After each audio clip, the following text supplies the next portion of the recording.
Sebenarnya kisah nyata itu Sylvia itu. Kisah nyata waktu kami di Kandis. Ada namanya Sylvia.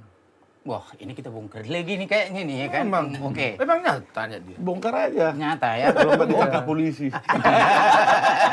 Dan memang itu kisah nyata, bukan dibuat-buat, bukan.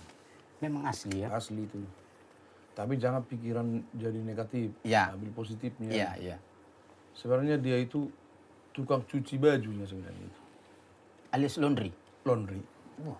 Dia janji datang mau cuci baju kami, tapi nggak datang-datang. Kita tunggu di hotel. Kita tunggu, cuma satu hotel di situ dulu, Hotel Mutiara.